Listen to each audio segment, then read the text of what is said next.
Coach Cody here from Marandola Martial Arts, and today we're going to talk about 5 tips to help you manage your distance in a fight. Make sure you drop an elbow on that subscribe button and watch the video to the end, because number 5 can help change your game. So when we're talking about distance, we're talking about the amount of space between you and your opponent. If there's a lot of space, you're going to be using longer weapons. Shorter space, it's going to be the opposite. When it comes to MMA, you have not one, like in boxing, you'll usually have your jab is going to be your distance setter, your range finder. That's going to be your jab. So in traditional boxing, I'm using my jab. If I can't reach, I'm out here, I know I need to close the distance a little bit, okay? Boom, boom. But if I step in a little bit, now I can hit. But in MMA, we don't just have one distance setter. We have 2. You can also use your teeth, okay? I can use that to push the person away, to keep them away. I know if I can't hit, guess what? There's too much distance.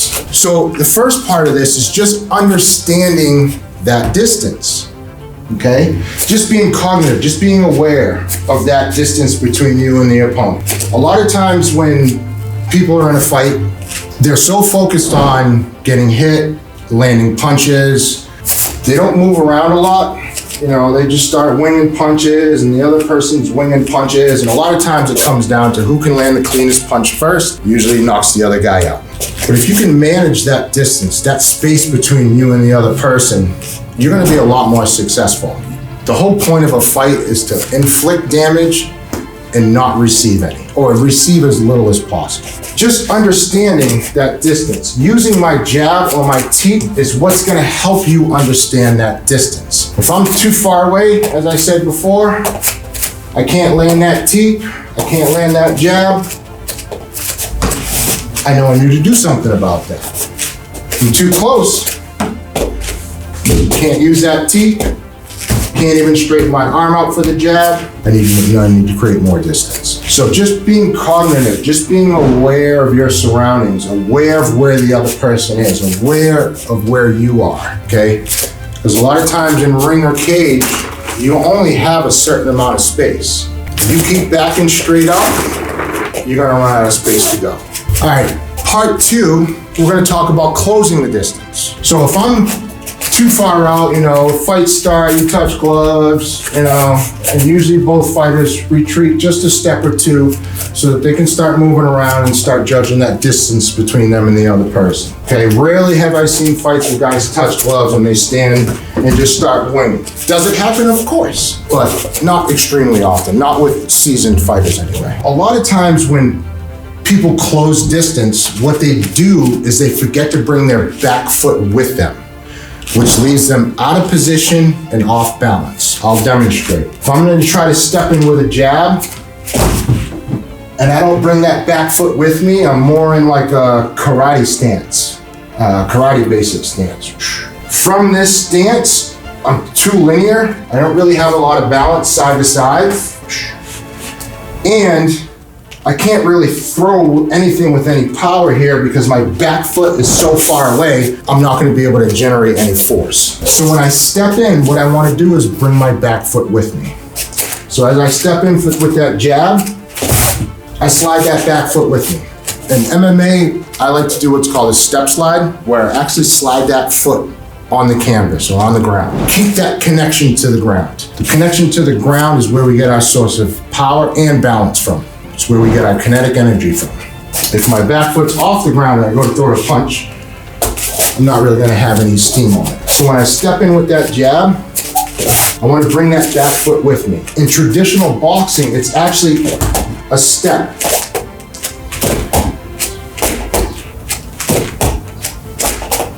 In MMA, I like to do more of like a step slide, where I really slide that back foot if I'm going forward. Slide, same thing going backwards, I slide my other foot. Also, we can close the distance using our teep or our push kick, which in some disciplines, they're both called front kicks. In some disciplines, they're both called teeps. But for here at Marandola Martial Arts, our lead leg is always our teep. And our rear front kick is always our push kick. I'm gonna use that more to push the person over. So if I'm too far away, I can't land that teep. what I can do is take my back foot and actually slide it up a little bit. Okay? Like that. When I do that, now I can land my feet. I just want to be quick with it. I never want to spend more than a fraction of a second with my feet close to each other. Ever. I'm susceptible to being taken down because my knees are too close and I don't have any balance in any direction. So I want to close that distance for that teep just by shuffling that back foot up. Boom. Okay. Boom. And again with the jab, I don't want to move my back foot first when I throw the jab. Okay, I move my front foot first. So I'm going to step, my lead hand and my lead foot are going to work together. Almost like they're attached by a metal pole. They move together. If I step first, then punch, I'm telegraphing. That step is going to let the person know I'm trying to throw a punch at them. If I punch first and then step, guess what? I never even hit him. So I really want to close that distance in as I'm striking. I don't want to close the distance without throwing a punch. Because generally speaking, what happens is you close the distance right into a punch. Say if Bob, my buddy Bob here had arms, and I close the distance like that, boom, he's gonna hit me. I wanna be the one hitting him. So when I close that distance, okay, again, and remember, we're always focusing center mass. Don't take your eyes off of there. Use your peripheral for everything. If you get caught chasing a punch over here or chasing a punch over there, you don't see what's coming from the other side. Kind of crazy story. I was doing some sparring with a training partner of mine a few years ago, and we're both pretty good at closing the distance. And we did it at the exact same time, and we ended up hitting jab to jab, because I was actually in my southpaw stance. I'm ambidextrous, fight both ways. I was in my southpaw stance. He's orthodox. So when we both jabbed in, boom, we hit glove to glove. And I'll tell you what, that shit hurt. Okay. So just keep that in mind. If you're fighting against somebody that's an opposite stance of you, is both of your jab sides are going to be on the same side. Same thing with your power side. So make sure when you're stepping in with that jab, you want to be the one that lands first. It's not about power. Jab is never about power. It's always about speed. I want to snap that jab out there real quick. Bring it right back to my chin. If I throw a jab like this and I leave it out there, guess what? Bang, I'm gonna get crushed with a hook or an overhand or something like that. So bring that sucker right back to your face. Okay? When I teep, because I am closing the distance a little bit, even though it's one of my longest weapons, I personally like to keep my hands up at my chin. So when I teep, whether I'm already in range and I'm just teeping, I don't drop my hands. I don't drop my lead hand, I don't drop my rear hand. Keep my hands right up by my chin and just let that teep fly. And I'm always teeping with the ball of my foot, not my toes, or I'm gonna break my toes. Unless your toes are conditioned. I've seen a lot of karate fighters where their toes are extremely conditioned and they can dig their toes right into your stomach and hit your diaphragm or cause some damage to your bladder. And that is not fun. So try to land with the ball of your foot. So remember, when we're closing the distance with the teep, bring the back foot first. Boom. Keep those hands up by your chin. When I'm closing the distance with the jab, make sure I bring that back foot with me. Okay? Number 3, we're gonna talk about creating distance. So sometimes, especially if somebody is a really aggressive fighter, they're gonna be coming at you with a head of steam the entire time. If I stay in one spot, I'm gonna be taking a lot of shots. But if I can manage the distance by creating some distance, by taking a step back, then I'm gonna be able to use my offense. So if I'm too close to Bob here where I can't extend my arm all the way to throw a jab or a straight, or if I throw a hook, I end up clotheslining with my bicep, I need to create a little bit more distance. So now what I'm gonna do is my back foot is gonna step back at the same time as my jab comes forward. Okay, so I'm here, and then I can launch my straight if that's what I plan on doing after.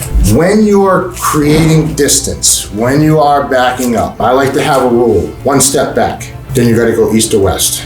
High level MMA high-level boxing, high-level Muay Thai, even high-level karate combat, you really only want to have 3 directions in your mind, which is north, straight ahead of you, east and west, left and right, side to side. If you constantly back straight up, you are going to be on the end of all of the opponent's punches and kicks.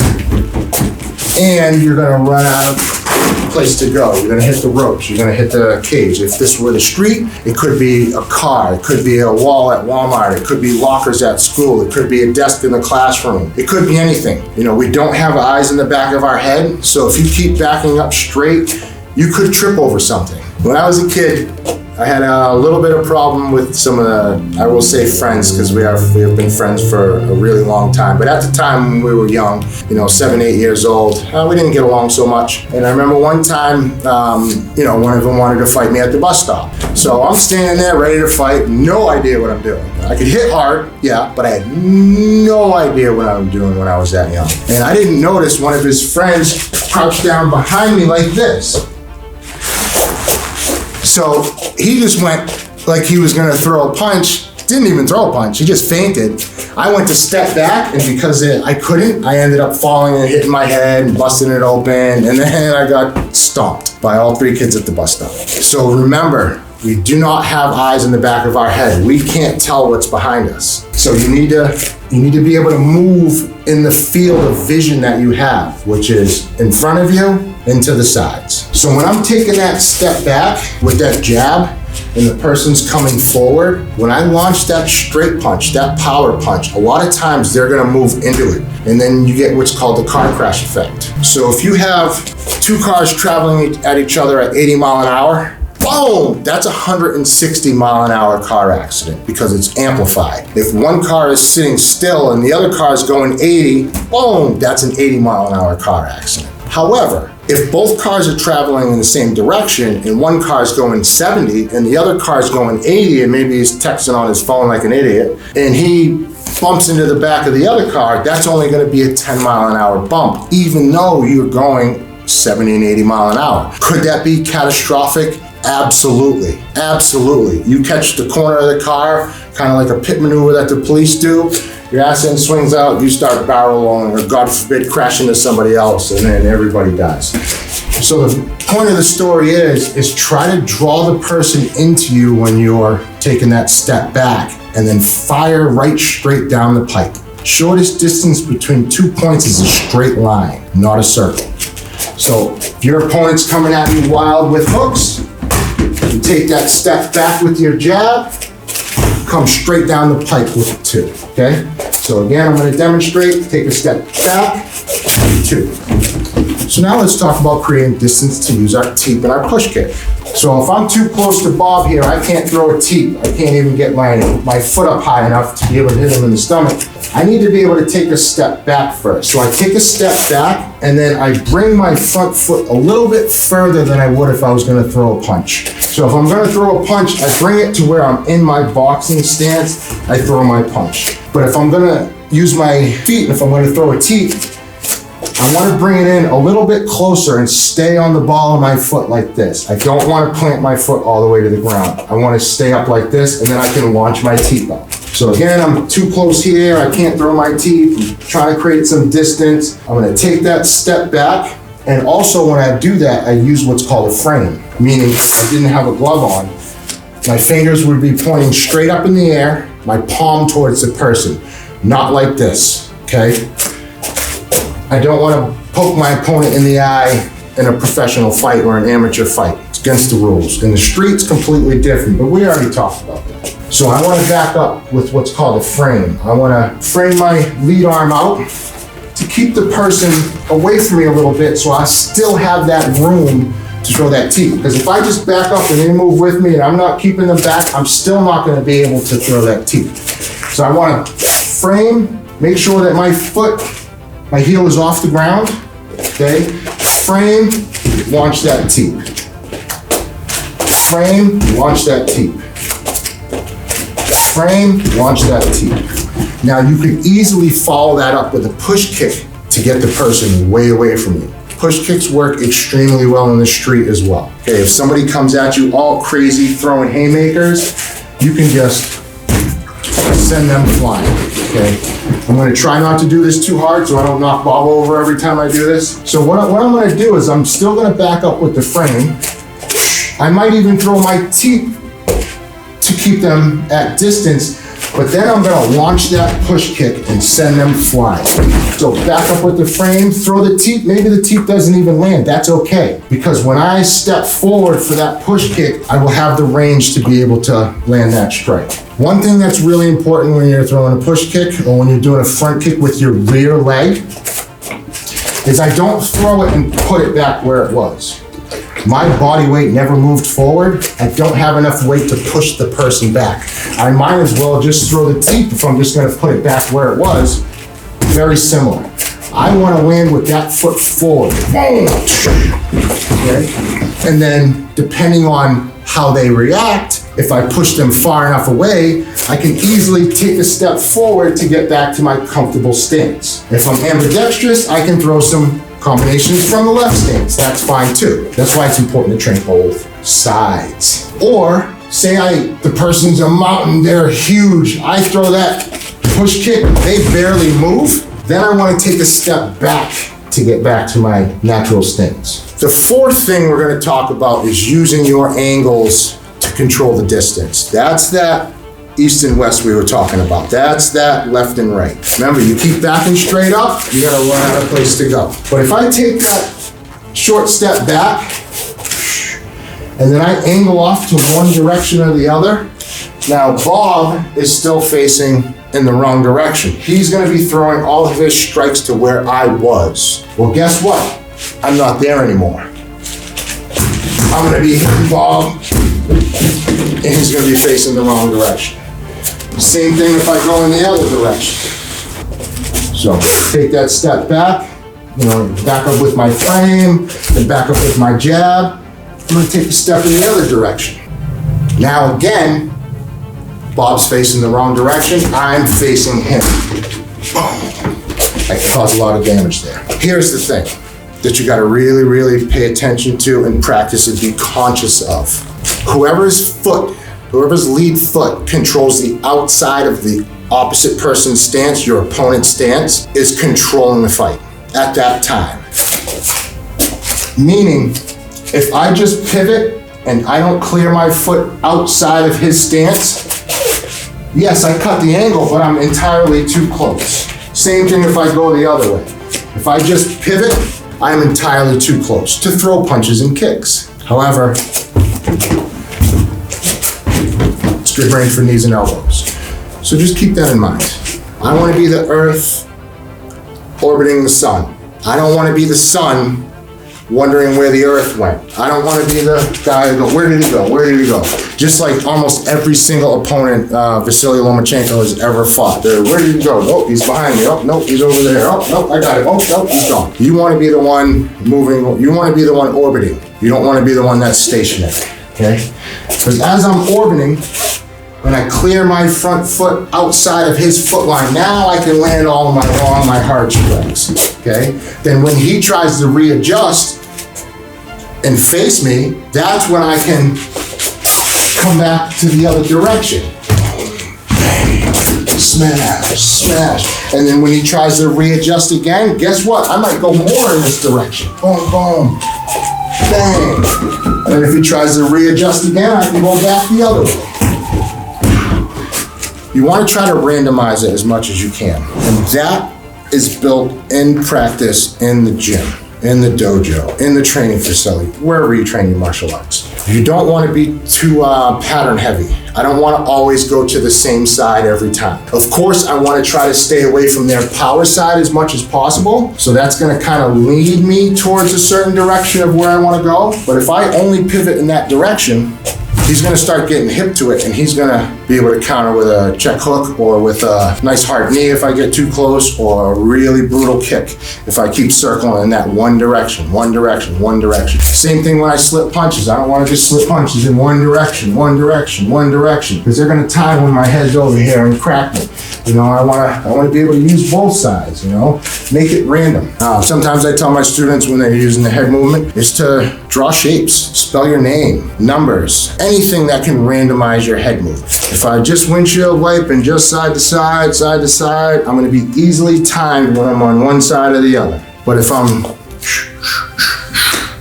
moving around, it's gonna be a totally different story. If I give you a target like this and tell you to shoot it with a rifle or a BB gun, and you have all day to line your shot up, you're gonna hit the bullseye almost every time. You can take your time, you're not in a rush. But what if the target's doing this? Then what happens is you spend the entire time aiming and never firing. Same when it comes to fighting. Same thing when it comes to striking.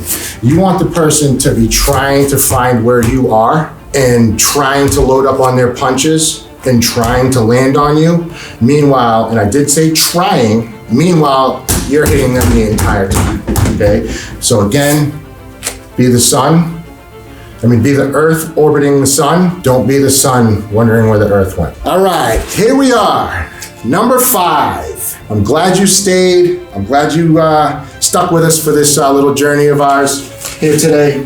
Distance between you and your opponent not only can be helpful for maintaining your range, your striking range, whether you want to throw a lot of punches, your striking range is going to be a little closer. Whether you want to throw a lot of kicks, your striking range is going to be a little further out. But distance dictates which weapons we use. And when I say weapons, I mean which strikes. Am I throwing punches? Am I throwing kicks? Am I throwing knees? Am I throwing elbows? If I were a left way fighter, am I throwing headbutt? So the only way I can tell which strikes I'm going to want to use is by judging how far away the person is. If I'm outside of range and I'm winging elbows and I'm trying to land knees, your opponent's gonna laugh at you. He's gonna think you're crazy. He's gonna wonder what you're doing. Same thing is if we're clinched up and he's wrapped all around me and he's trying to body lock me or tie plumb me to land some hard knee, and I'm just going like this.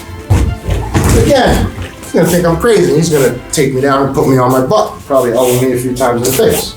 So when I'm at distance, when I'm outside of range, I want to use step 2 where I want to close that distance. If I'm in too close, I want to use part 3 where I create a little bit of distance. Angling, I do that all the time. You do not want to be a stationary target. If I stay in one spot, Bob's going to know where to hit me at all times. I'm going to end up a bloody mess. If I'm moving around and using my angles, boom, boom, boom, he's gonna be wondering where I went the whole time instead of punching me and kicking me in the face the whole time. So if I'm outside of range, that's where you can step in with that range. If I'm too close, I can step back. But if I'm at distance, or if I'm at punch and kicking range, I'm gonna use my punches and kicks. I'm gonna use my long straight punches, my long hooks. Yes, sometimes my shovels to the body, boom. My shovels to the face, boom. Because you can't really land a traditional uppercut at distance. Doesn't work. So it was more of like a shovel type punch. But I can use my teep, I can use my push kick, I can kick to the leg, I can kick to the body, I can kick block in the head. I can do all those things, okay? I can even land with the spinning back kicks, even though, be careful with those. Ask Valentina Shevchenko if she should have thrown that spinning back kick at Grasso when she lost her title. And she'll tell you, no, she shouldn't have. If she'd have stuck to basics, she would have won. But if I'm not at range, if I'm at like a mid-level range, now I can use all of those things. Now I can land my shovels, I can land my hooks, my straight punches, I can even land my uppercuts. Boom. I can land my kicks. I can even land my long knees. Boom. Okay? But if I'm close to the person, glued to the person, not necessarily in a clinch situation yet, but if I'm kind of toe-to-toe, as we used to call it in the old days, that's where I'm going to use my short, tight hooks and short, tight uppercuts, my knees and my elbows. So that's where I'm going to keep my arm, instead of reaching out, trying to get around his guard for the hooks, I'm going to keep everything in nice and tight. I'm going to land my uppercuts nice and tight, my shovels to the body nice and tight, my hooks to the body nice and tight. Probably not going to throw a lot of straight punches because he's too close. You need to be back there. But I can also throw my knees. Boom, bang, my elbows. Okay, got a whole plethora of weapons there. Also, because the range is closed, I can clinch as well. That's where I can get into kind of the over-under clinch, and when you're swimming in and you're landing body shots and you're trying to hit them in the head without hitting them in the back of the head, maybe sneak some uppercuts in, some shots here, some knees to the legs, very popular, some side knees to the liver, some Thai style knees, very successful. Even your almost like teep style knees where I'm bringing it up and shooting it out right into the stomach. It hurts bad. That hurts bad. Or I can clinch. Thai clinch, that is. Where I'm controlling the person's head. And I'm pulling their head down and I'm trying to use angles to take them off balance and knee to the body. Boom. But I can also knee to the head. Bam. Bam. Bam. Devastating. Just watch any Wanderlei Silva or Anderson Silva highlight reel and you'll see what those knees can do. So just as a little quick recap on this, from that range, I'm using my long punches and my long kicks, okay? From a little bit closer at mid-range, I can still use my straight punches, I can still use my kicks, but now I can start landing some hooks. Boom, boom. Some shovels to the body, boom.